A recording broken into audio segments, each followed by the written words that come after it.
বাজারে অনেক পানি ফল পাওয়া যায়, তাই আমি কিছু পানি ফল কিনে নিয়ে আসছি। এগুলো এখন আমি ছিলে বানিয়ে নেব। এখন আমি পানি ফল ছিলে নিচ্ছি। এভাবে সবগুলো পানি ফল আমি ছিলে নেব। দেখুন কি সুন্দরভাবে পানি ফলগুলো ছিলে নিতে হবে। সবগুলো পানি ফল এভাবে আমি ছিলে বাবা। এখন আমি এগুলো লবণ মরিচ দিয়ে বানিয়ে খাবো।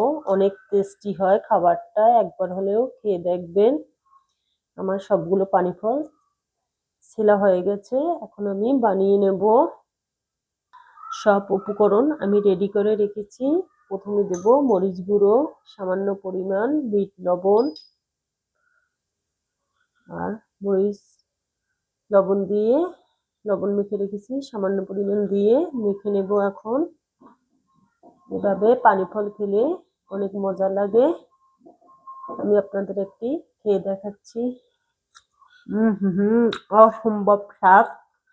একবার হলে আপনারা এভাবে বানিয়ে খাবেন।